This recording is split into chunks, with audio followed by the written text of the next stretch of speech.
pray that the government can be able to be as firm as possible with this fight on corruption. Let us be able to be a country where if you're given a public position, you are satisfied with a small salary as it is. We are satisfied with the powers that you are given, and don't abuse those powers to increase your salary. Because public service does not come with a lot of perks, but it comes with a lot of power. And that power is what is being abused by people to make a lot of money. We've seen an employee of Nairobi City Council who was earning 21,000 shillings, but he used his power as a procurement officer to amass wealth reaching 500 million Kenya shilling. That is where... In less than 10 years, actually. In less than 10 years. So that's what we're saying. This public office comes with a small perk, but it comes with a lot of power. So when you use this power for your own selfish interest, many Kenyans lose. We have talked about people running for office and spending millions of shillings for a small salary. It's not about the salary they are going to recover their money. It's the power these offices come with. And when those powers are abused, it's Kenyans who suffer. So if we can be very firm in taming how this power is abused by government officials, then as a country we can progress. Kibaki managed to do that. He was surrounded by people who understand where he is going. Kibaki himself never reflected on making himself rich. He entered office and he served the public. I hope the president can continue with the love he has for the country and very firm on those who are around him who are about to steal or are planning to steal. And still on government, engineer, this, incidentally, we are in the fifth regime and happens to be the biggest government that Kenya has had since independence. I would like you to touch on that, because some people have raised issues, and especially when it comes to the CAS positions.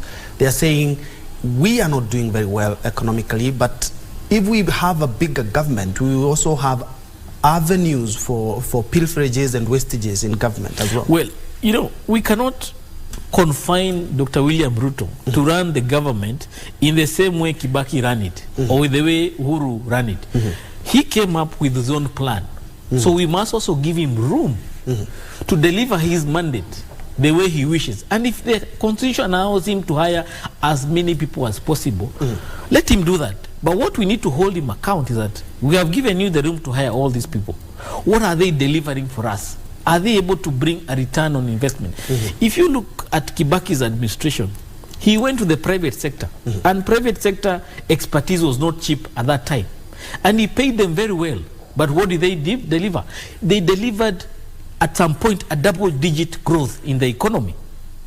When he was putting resources with these people, he was very sure these people will deliver, and they delivered.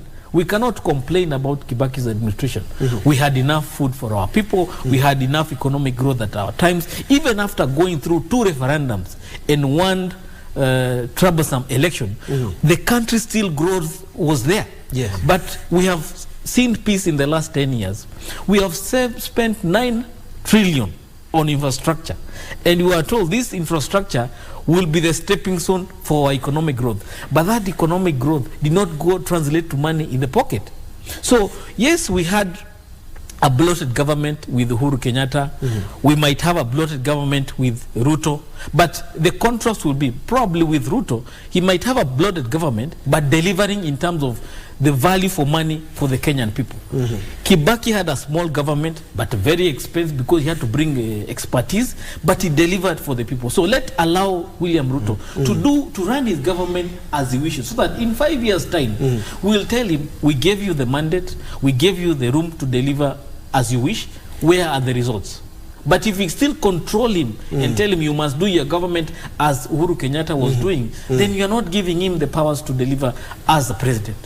Let me pick from where engineer has left it, because he's saying, yes, indeed, maybe we may have a lean government, but not deliver. We might have a bloated one, but give it a chance.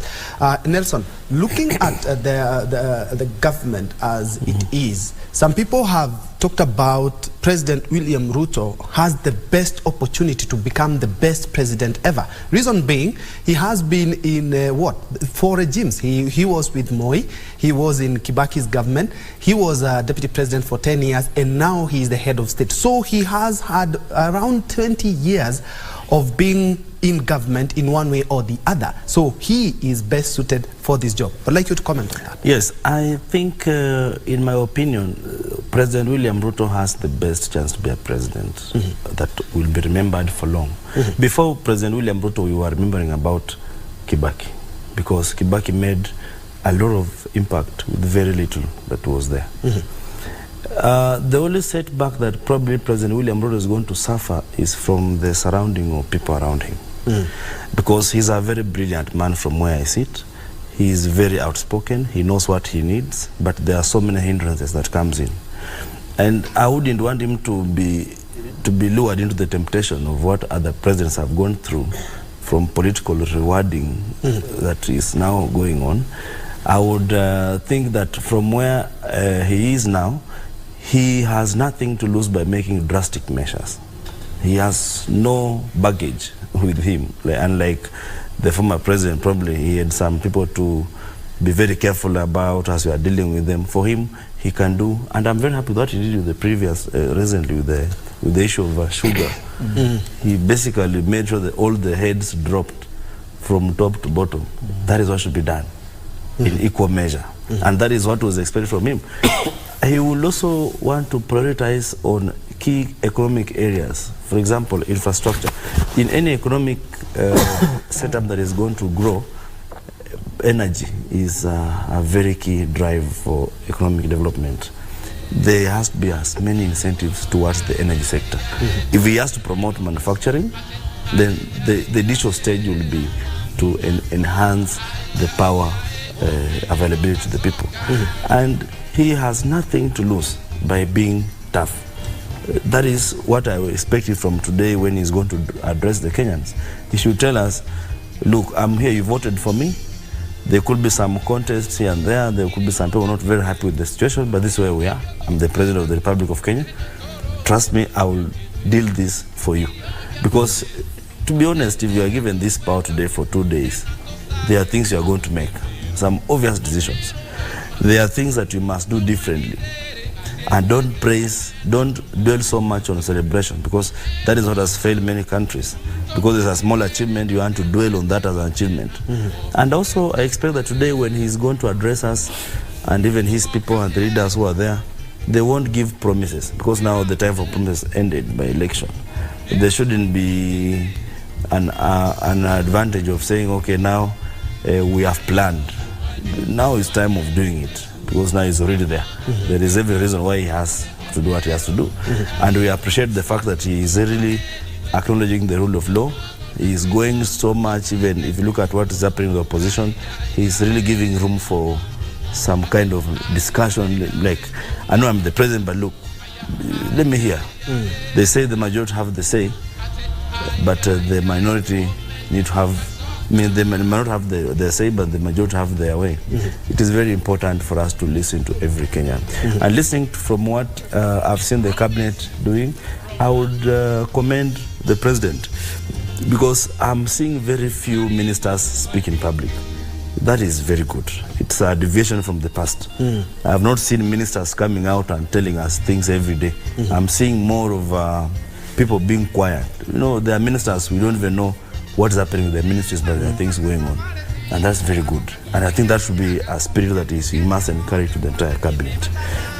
Finally, the issue of being a president must never be forgotten, that a president is a state symbol, is a unity, is a symbol of unity. There is no president for opposition or government, Kenya Kwanza or Azimio. The president of Kenya is a symbol of national unity. And as such, I'm sure that the veterans who came before us, those who brought us the independence, they envisage that one day we'll be having our own self-rule. Self-rule means we are happy with ourselves. Whatever the mud that we have is our own. And he must firmly state that he's supporting peace within this period. And of course, we've not seen much different from what he's saying. Finally, and not the least, we also want him to be tough on corruption. Pronounce himself deliberately that this is not what I would want to hear from my government. Because being a head of state, you are the commander-in-chief. The head stops with you. You may want to blame a minister or the other, but eventually will say, under my tenure, this is what happened or did not happen. So I think he has the best chance to do something different from the rest of the presidents. Doc, I would like you also to weigh in on the issue of his government. And it's a good thing that Nelson has reminded us that this is the government, the first government that a sitting CS will have his day in Parliament and also address Kenyans on exactly what he or she is doing. Still on the same, you saw how the president cracked the whip on the health PS and also on KEMSA, more or less showing that he is more than committed. Yes, indeed, the government is more than about 9 months old now, but we have seen some tremendous steps that the president has taken in matters accountability. Yeah, I think first and foremost, President Ruto, from the onset of his occupation of the highest office, he set a very clear rules whereby I'll give you the job, you make sure that you deliver as per the requirement of that job.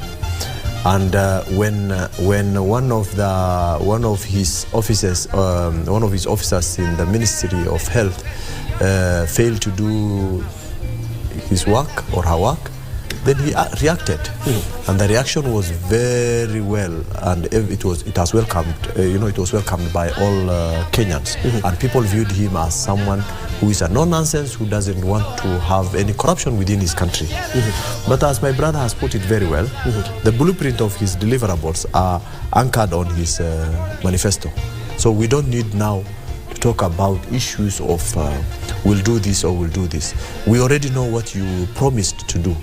We know in political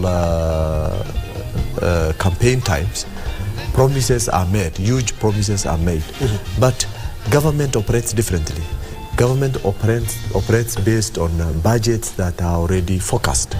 And therefore, and the fact that he was not, the sitting president, or the fact that being the deputy, but he was not given the privilege to be part of the system at that particular time, he did not budget for his promises. And quite often Kenyans think that when the president promises things, all of a sudden, very early in the morning, once he is sworn in the office, he will start delivering. The government don't operate that way. Government has a focus, and budgeting is always, based on previous years. He may be responding to budgets that has already been established by the other government, the previous government.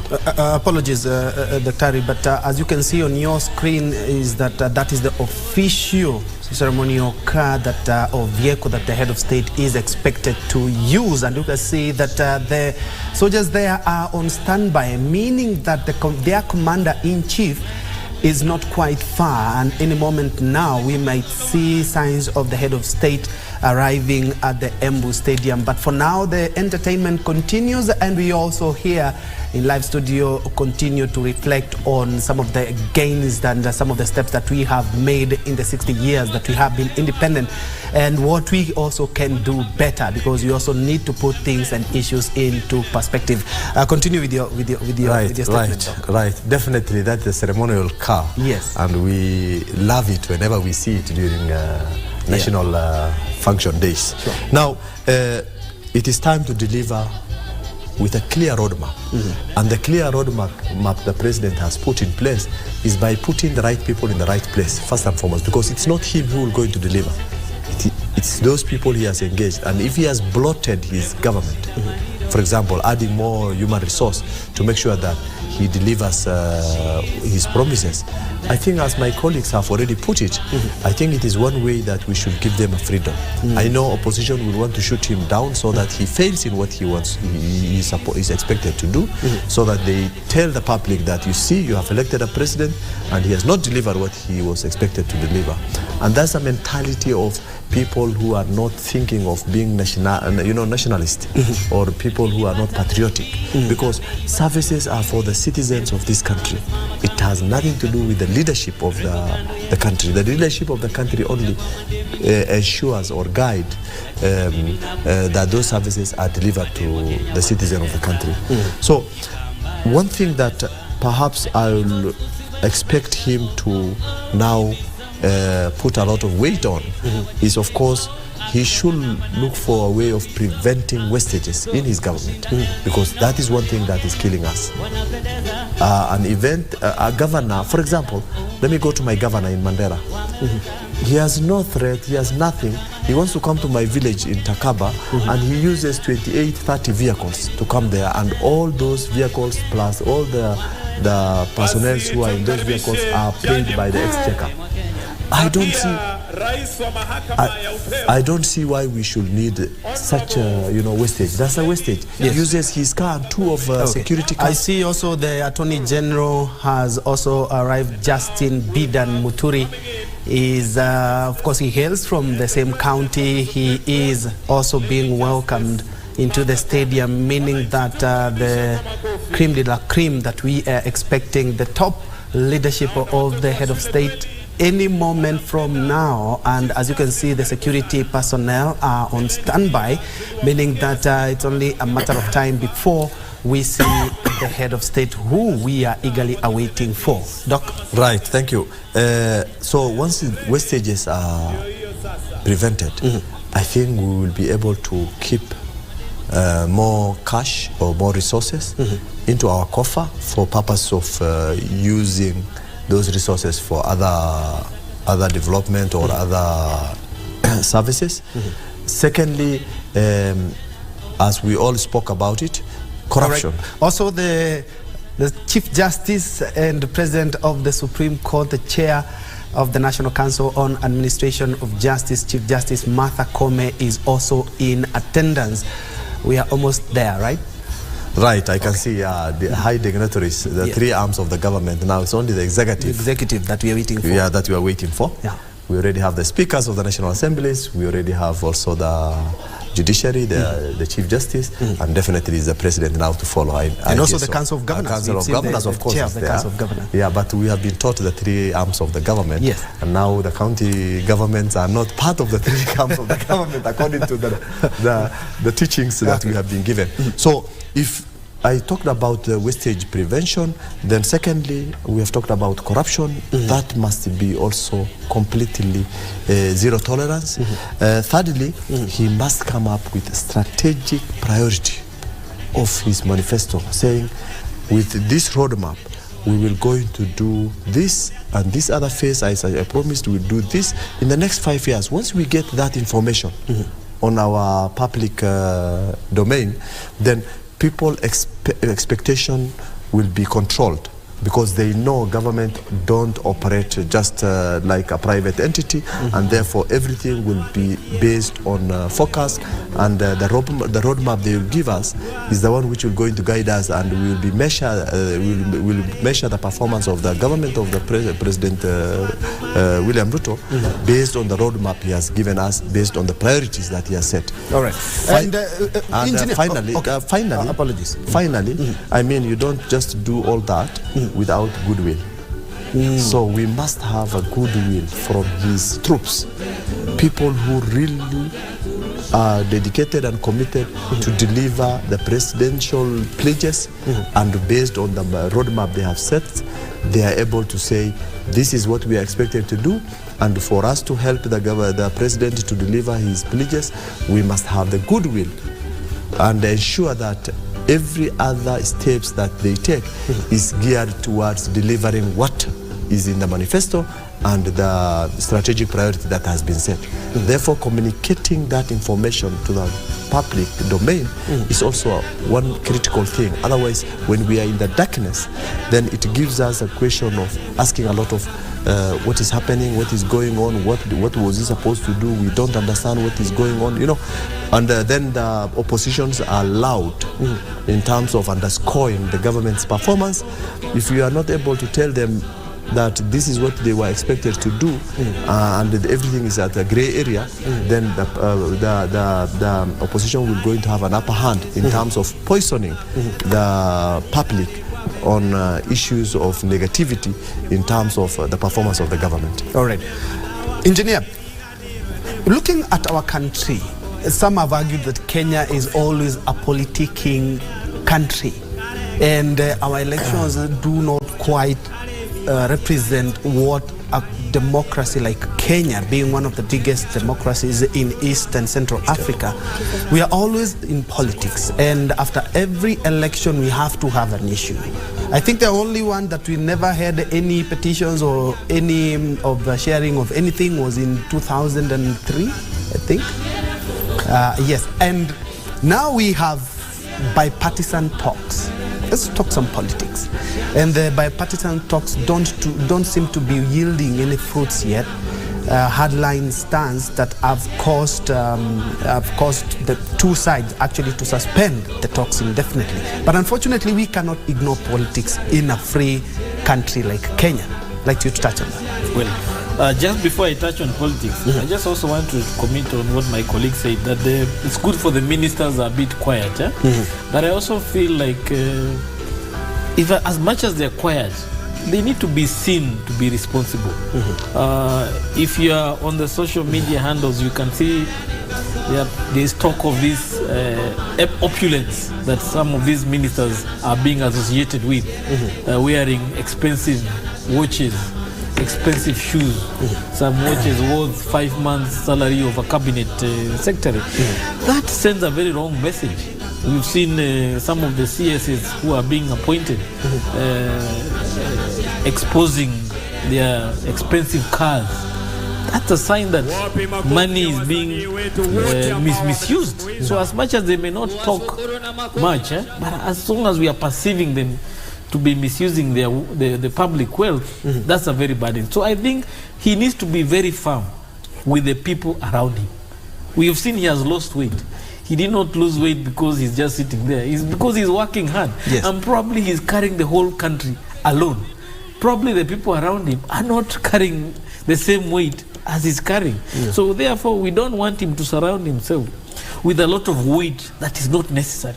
Let him surround himself with people, men and women, who can drive this country. Kibaki was seated in State House, but we knew the country was safe because the people he surrounded himself with, they were able to govern. When Uhuru Kenyatta took over, probably we can see things were a bit different. He surrounded himself with men, he gave them the freedom, but probably where they took that freedom is where we have today. We have a very huge debt as a country and very little to show for it. We don't want Ruto to carry the whole country on himself because he's surrounded by people around him who are not able to help him drive this country. As far as politics is concerned, I feel like our politics is still has not yet. Very shortly we are going to be having the parade beginning, so please let's have our eyes on that. Kwa hivyo Maroon Commandos, just some soft music as we wait for that part to begin.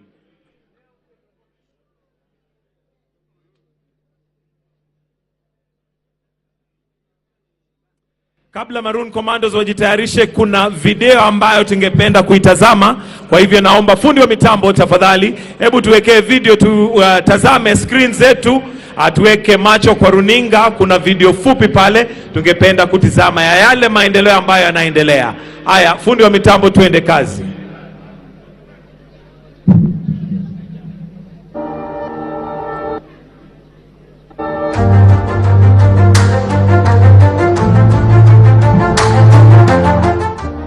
Sisi katika Kenyan Cooperative Society ni wafugaji.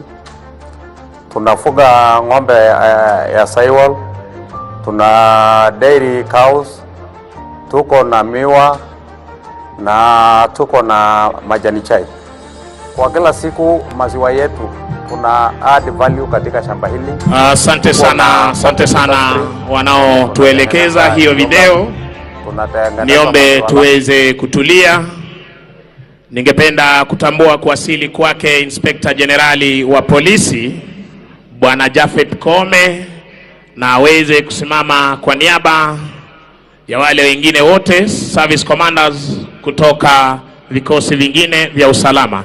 Ningependa pia kutambua kuwasili kwa mkuu wa majeshi ya ulinzi Generali Francis Omondi Ogolla akiwa ameandamana na service commanders, mkuu wa jeshi letu la nchi kavu Luteni Generali Peter Mbogo Njiru, kamanda wa jeshi letu la wanaanga Meja Generali John Mugaravai Omenda, na kamanda wa jeshi letu la wanamaji Meja Generali Jimson Longiro Mtai akiwa ameandamana na msaidizi wa mkuu wa majeshi ya ulinzi Meja Generali David Keter. Basi wakati wowote tutakuwa tunapokea gwaride rasmi. Mkuu wa majeshi ya ulinzi ameshachukua nafasi yake kuweza kupokea gwaride rasmi hapa uwanjani.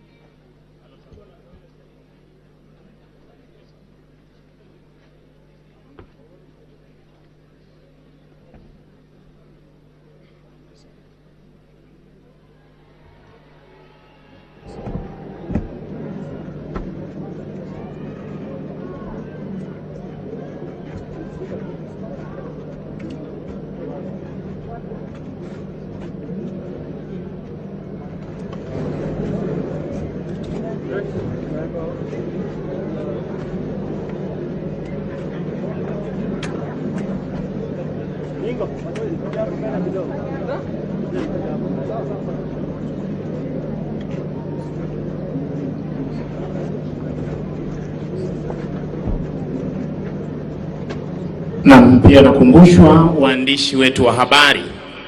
Waandishi wa habari, tafadhali tuweze kuondoka na mtaweza kufahamishwa wakati wa kuingia uwanjani na mkuu wa itifaki.